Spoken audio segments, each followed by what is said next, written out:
إن الحمد لله نحمده ونصلي على رسوله الكريم أما بعد أعوذ بالله السميع العليم من الشيطان الرجيم بسم الله الرحمن الرحيم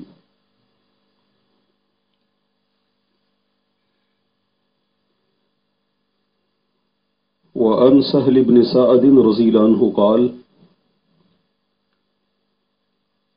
سیدنا سہل بن سعد رضی اللہ عنہ سے روایت ہے، انہوں نے کہا قال رسول اللہ صلی اللہ علیہ وسلم، رسول اللہ صلی اللہ علیہ وسلم نے ارشاد فرمایا العجلۃ من الشیطان، جلد بازی شیطان کی طرف سے ہے۔ اخرجہ ترمذی، اسے ترمذی نے نقل کیا ہے۔ وقال حسن، اور انہوں نے اسے حسن کہا ہے۔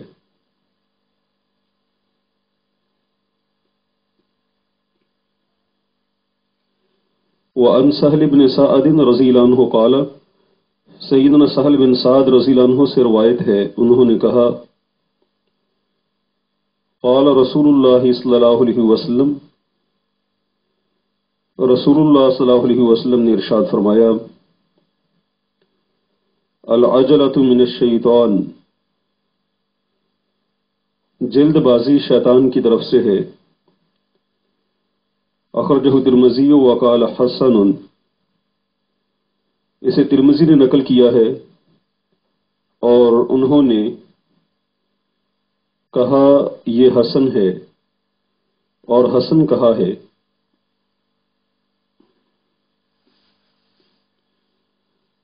یہ روایت سندن ضعیف ہے۔ پوری حدیث اس طرح ہے الانات من اللہ والعجلۃ من الشیطان، ٹھہر کر کام کرنا اللہ کی طرف سے اور جلد بازی شیطان کی طرف سے ہے۔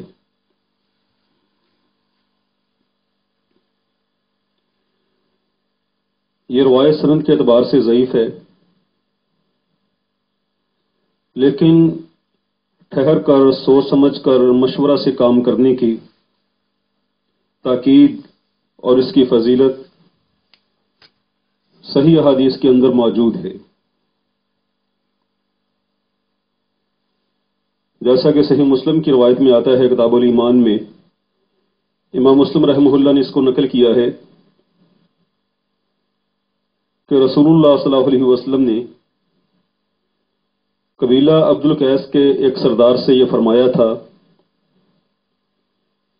ان فیک خصلتین، کہ بلا شبہ تم میں دو خصلتیں ہیں، دو عادات ہیں، یحبہم اللہ، جن سے اللہ تعالی محبت رکھتا ہے۔ رب علیہ السلام نے ارشاد فرمایا الحلم والانات، وہ ہے بردباری اور ٹھہر کر سوچ سمجھ کر کام کرنا۔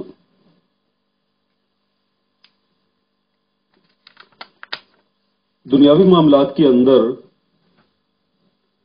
جلد بازی میں بندہ ٹھوکر کھا جاتا ہے۔ باری تعالیٰ قرآن حکیم میں ارشاد فرماتے ہیں کہ مومنین کا معاملہ کیا ہے، وَأَمْرُهُمْ شُورَى بَيْنَهُمْ، ان کے آپس کے کام مشورہ سے ہوتے ہیں۔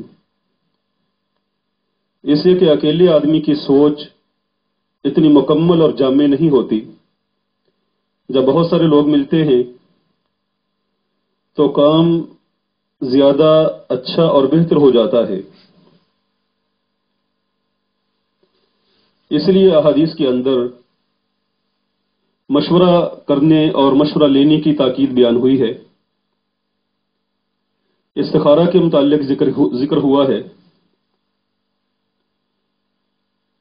کہ جب بندہ مشورہ مشاورت سے کام کرتا ہے، غور و فکر سے، اور پھر اللہ رب العزت کے سامنے اس کام کو رکھ کے اس میں استخارہ کرتا ہے، پھر وہ قدم اٹھائے گا تو اس کے اندر بہتری اور خیر ہوگی. لیکن اگر جلد بازی کرے گا، نہ کسی سے مشورہ مشاورت، نہ اللہ سے استخارہ، تو اس کے معاملہ میں شیطان کو داخل ہونے کا موقع مل جائے گا. یہ دنیاوی معاملات میں ہے کہ بندہ ٹھہر کر، سوچ کر، سمجھ کر کام کرے، مشورہ مشاورت سے کرے. لیکن نیکی کے کام میں اگر بندہ سستی کرے گا، ٹھہرے گا، سوچے گا، تو نیکی ہاتھ سے نکل جاتی ہے. جب بندہ سست ہوتا ہے تو نیکی میں پیچھے رہ جاتا ہے. اس لیے قرآن حکیم میں اللہ رب العزت ارشاد فرماتے ہیں فاستبقوا الخیرات، کہ تم لوگ نیکیوں کی طرف آگے بڑھو. وسارعوا الى مغفرۃ من ربکم وجنۃ عرضها السماوات والارض، اے لوگو جلدی کرو اپنے رب کی مغفرت کی طرف اور ایسی جنت کی طرف جس کی چوڑائی آسمانوں کے اور زمین کے برابر ہے. سیدنا کعب بن مالک رضی اللہ تعالیٰ عنہ نے جنگ تبوک کے موقع پر ذرا سستی سے کام لیا تھا، اور غزوہ تبوک وہ غزوہ ان کے ہاتھ سے نکل گیا، اور پھر اس پر بعد میں انہیں پچھتانا بھی پڑا. تو نیکی کے کام میں جلدی کی جائے، صدقہ و خیرات میں، اور اللہ رب العزت کو راضی کرنے والے جتنے بھی نیک امور ہیں، نیکیاں، خیرات، ان میں جلدی کرنی چاہیے. اور دنیاوی امور میں سوچ سمجھ کر، مشورہ مشاورت سے، استخارہ سے چلنا چاہیے. آئیے اگلی حدیث کی طرف. وعن عائشہ رضی اللہ عنہا قالت، سیدہ عائشہ رضی اللہ عنہا سے روایت ہے، انہوں نے کہا قال رسول اللہ صلی اللہ علیہ وسلم، رسول اللہ صلی اللہ علیہ وسلم نے ارشاد فرمایا الشؤم سوء الخلق، نحوست برا اخلاق ہے، نحوست بدخلقی ہے. اخرجہ احمد، اسے احمد نے نقل کیا ہے. وفی اسنادہ ضعف، اور اس کی اسناد میں کمزوری ہے. وعن عائشہ رضی اللہ عنہ قالت، سیدہ عائشہ رضی اللہ تعالی عنہا سے روایت ہے، انہوں نے کہا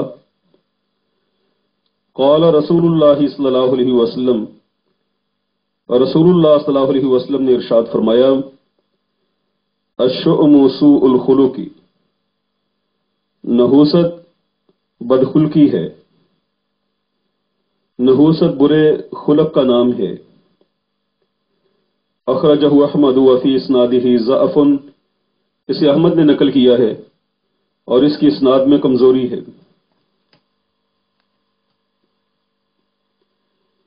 یہ روایت بھی سند کے اعتبار سے ضعیف ہے، لیکن صحیح بخاری کی ایک حدیث میں یہ موجود ہے. رسول اللہ صلی اللہ علیہ وسلم نے ارشاد فرمایا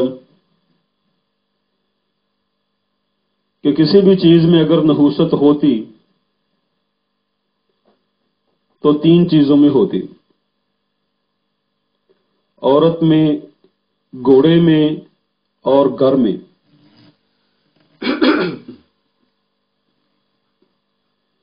یعنی اگر نحوست ہوتی تو ان 3 چیزوں میں. عورت میں نحوست کیا ہے کہ بد زبان ہو. گھوڑے میں نحوست یہ ہے کہ وہ اڑیل ہو، سرکش ہو، مالک کے لیے ہر وقت وبال جان بنا رہے. اور مکان میں، گھر میں نحوست کیا ہے کہ گھر تنگ ہو، یا وہاں بندے کی جان، مال، عزت، آبرو محفوظ نہ ہو، کہ جس کے ہمسائے اچھے نہ ہوں. یہ روایت صحیح بخاری کے اندر موجود ہے. اور اس روایت کے مضمون سے پتہ چلتا ہے کہ ذاتی طور پر کوئی بھی چیز منحوس نہیں ہوتی، ہاں اپنے برے اوصاف کی وجہ سے چیزیں منحوس ہو جاتی ہیں۔ جیسے ہر عورت منحوس نہیں ہے، وہ ہے جس کے اندر برا وصف بدزبانی پائی جاتی ہے۔ گھوڑا تو بندے کا ساتھی ہے، اس کے ذریعے سے سفر کرتا ہے۔ آج کے دور میں گھوڑے کی جگہ آپ سواری سمجھ لیں، سواری تو بندے کی ساتھی ہے، لیکن اگر ایک سواری اتنی تھکی ہو کہ ہر جگہ اس کو دھکا لگانا پڑ جائے، کبھی کسی جگہ رک گئی کبھی کسی جگہ، ہر وقت مالک کے لیے وہ ایک طرح سے پریشانی ٹینشن بنی رہے، تو یہ اپنے برے وصف کی وجہ سے نحوست والی ہے۔ تو اصل نحوست در حقیقت برا وصف یا برا اخلاق ہی ہوتا ہے۔ مثال کے طور پہ ایک آدمی کے اندر بد زبانی پائی جاتی ہے، یا بخیل ہے، بے رحم ہے، یا حاسد ہے، یقینی بات ہے اس کے حسد کی وجہ سے مسائل تو کھڑے ہوں گے، پریشانیاں بنیں گی۔ اس کے ظالم اور بے رحم ہونے کی وجہ سے معاشرہ میں لوگ اس سے اذیت تو پائیں گے، اس کے بعد زبان ہونے کی وجہ سے لوگ اسے دکھ تو اٹھائیں گے، اور یہی در حقیقت نحوست ہے۔ یعنی فی نفسے ہی کوئی بھی چیز منحوس نہیں ہے، ہاں اس کے اندر جو اوصاف پائے جاتے ہیں وہ اگر برے اوصاف ہیں تو اس کی وجہ سے لوگ اور معاشرہ پریشانی کا شکار ہے۔ ایک آدمی نیک ہے، خیر و برکات والا ہے، جب وہ مجلس میں آتا ہے لوگ اس سے طمانینت پاتے ہیں۔ تو اب دیکھیں کہ اپنے اچھے وصف کی وجہ سے وہ لوگوں کے لیے ایک رحمت بن گیا ہے، ایک برکت بن گیا ہے، جبکہ ایک آدمی اپنے برے اوصاف کی وجہ سے لوگوں کے لیے پریشانی بن گیا ہے۔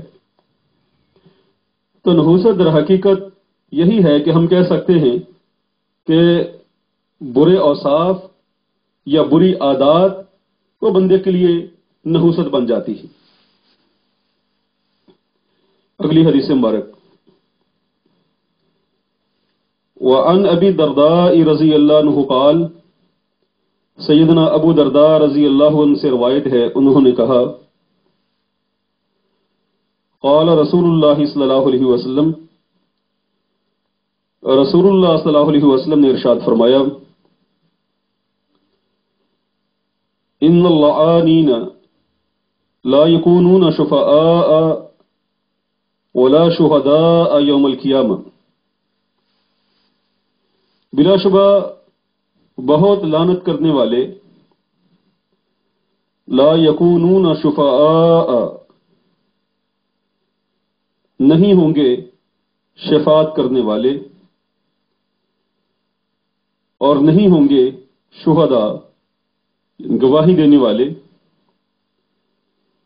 یوم القیامت قیامت کے دن۔ اخرجہ مسلم، اسے مسلم نے نقل کیا ہے۔ وعن ابی الدرداء رضی اللہ عنہ قال، سیدنا ابو درداء رضی اللہ عنہ سے روایت ہے، انہوں نے کہا، قال رسول اللہ صلی اللہ علیہ وسلم، رسول اللہ صلی اللہ علیہ وسلم نے ارشاد فرمایا، ان اللعانین بلا شبہ بہت زیادہ لعنت کرنے والے لا یکونون شفعاء ولا شہداء یوم القیامہ نہیں ہوں گے شفاعت کرنے والے اور نہ ہوں گے گواہی دینے والے قیامت کے دن۔ اخرجہ مسلم، اسے مسلم نے نقل کیا ہے۔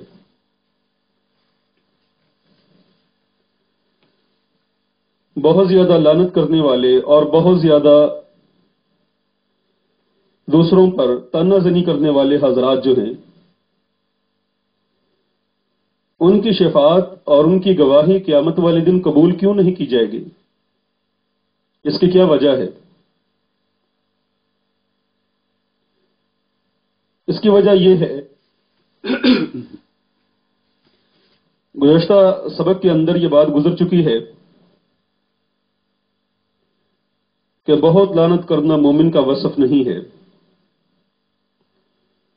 مومن آدمی رحیم و شفیق ہوتا ہے، سچ بولنے والا، درگزر کرنے والا، حلیم اور بردبار ہوتا ہے، اور لعنت کرنا یہ مومن کا شیوا نہیں ہے۔ دنیا میں جہاں بھی گواہی کی ضرورت پڑتی ہے تو اس آدمی کی گواہی کو وزنی سمجھا جاتا ہے اور اس کو ترجیح دی جاتی ہے جو آدمی پارسا ہے، متقی ہے، پرہیزگار ہے اور اچھے اخلاق کا مالک ہے۔ جیسا کہ قرآن حکیم میں اللہ فرماتے ہیں وَأَشْهِدُوا ذَوَيْ عَدْلٍ مِّنْكُمْ، اور تم اپنے آپ میں دو عدل والے گواہ بناؤ۔ ایک اور مقام پر ہے ممن ترضون من الشہداء، ان گواہوں میں سے جنہیں تم پسند کرتے ہو۔ اور یقینی بات ہے لعنت کرنے والا، دوسروں پر طعنہ زنی کرنے والا بندہ پسندیدہ تو نہیں ہوتا۔ تو پسندیدہ آدمی اس کو گواہ بنایا جاتا ہے دنیا کے اندر بھی، اور وہ کسی کی شفاعت کرے تو اس کو قبول کیا جاتا ہے، اس لیے کہ اس کی شخصیت ایسی ہے جو پسندیدہ ہے۔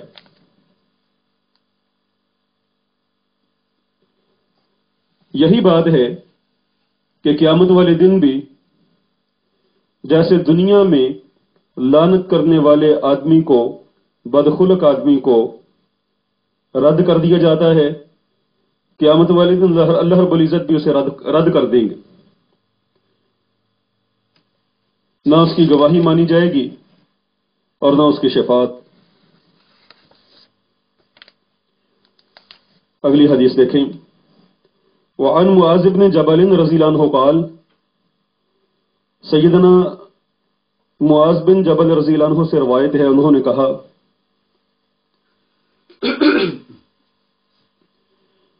قال رسول اللہ صلی اللہ علیہ وسلم، رسول اللہ صلی اللہ علیہ وسلم نے ارشاد فرمایا، من عیر اخاہ بذنب، جو شخص آر دلائے اپنے بھائی کو کسی گناہ کی، لم یمت، وہ نہیں مرے گا، نہیں فوت ہوگا، حتی یعملہ، یہاں تک کہ وہ خود اسے کر لے، یہاں تک کہ وہ خود اس گناہ کا ارتکاب کر لے۔ اخرجہ ترمذی وحسنہ، ترمذی نے اس کو نقل کیا ہے اور انہوں نے اسے حسن کہا۔ وسندہ منقطع، اور اس کی سند منقطع ہے۔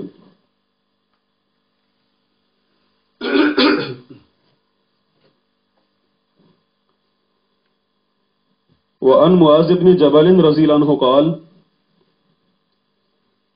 سیدنا معاذ بن جبل رضی اللہ عنہ سے روایت ہے، انہوں نے کہا قال رسول اللہ صلی اللہ علیہ وسلم، رسول اللہ صلی اللہ علیہ وسلم نے ارشاد فرمایا، من عیر اخاہ بذنب، جو آر دلائے اپنے بھائی کو کسی گناہ کی، لم یمت، وہ فوت نہیں ہوگا، حتی یعملہ، یہاں تک کہ وہ خود اس کا ارتکاب کر لے۔ اخرجہ ترمذی، اسے ترمذی نے نقل کیا ہے، وحسنہ، اور انہوں نے اسے حسن کہا، وسندہ منقطع، اور اس کی سند منقطع ہے۔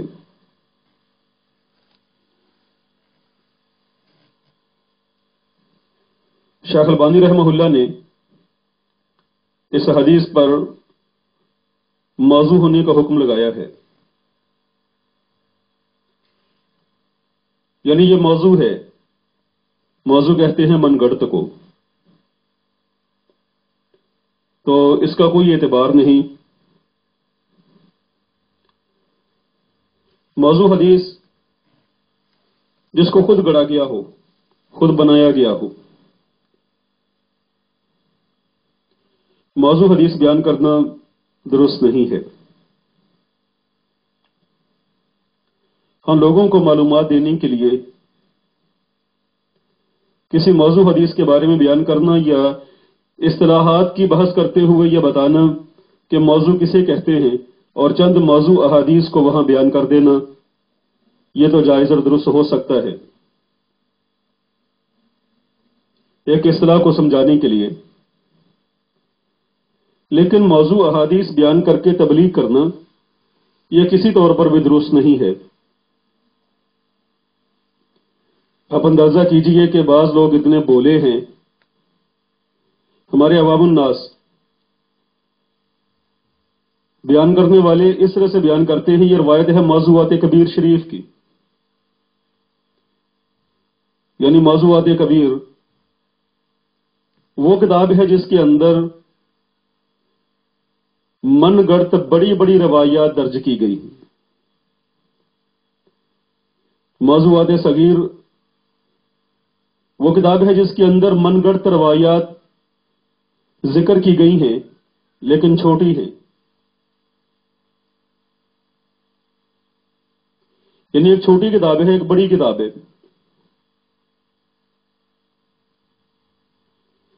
تو عوام الناس کو بیان کرتے ہوئے یوں کہا جائے کہ یہ حدیث ہے موضوعات کبیر شریف کی، اگر لوگوں کو چونکہ موضوعات کا پتہ نہیں ہے موضوعات ہے کیا، وہ سمجھتے ہیں شاید یہ بھی کوئی حدیث کی بڑی اہم کتاب ہے۔ تو لوگوں کو اس بات کا ادراک دینا چاہیے، وہ تو کتابیں اس لیے لکھی گئی ہیں کہ کتب احادیث میں سے جو موضوع روایات ہیں ان کو جمع کر کے ایک طرف الگ کر دیا جائے تاکہ لوگ ان کے بارے میں آگاہی حاصل کر لیں۔ تو موضوع حدیث کو تبلیغ کی صورت میں بیان کرنا تو درست نہیں ہے۔ ہاں، کسی اصطلاح کو بیان کرتے ہوئے، اصطلاحات کا سبق دیتے ہوئے اگر ہم موضوع کے بارے میں بات کرتے ہیں تو وہاں اس کو سمجھانے کے لیے موضوع احادیث بیان کی جا سکتی ہیں۔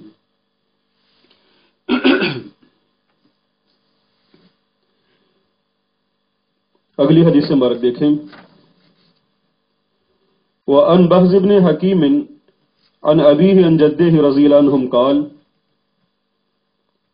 بحز بن حکیم اپنے باپ سے اور وہ ان کے دادا سے روایت کرتے ہیں، انہوں نے کہا قال رسول اللہ صلی اللہ علیہ وسلم، اور رسول اللہ صلی اللہ علیہ وسلم نے ارشاد فرمایا ویل للذی یحدث، ہلاکت ہے اس آدمی کے لیے جو بات کرتا ہے، فیکذب تو جھوٹ بولتا ہے، لیضحک بہ القوم تاکہ اس کے ذریعہ سے لوگوں کو ہنسائے، ویل لہ اس کے لیے ہلاکت ہے، ثم ویل لہ پھر اس کے لیے ہلاکت ہے۔ اخرجہ الثلاثہ، اسے تینوں نے نقل کیا ہے، واسنادہ قوی، اور اس کی اسناد قوی ہے۔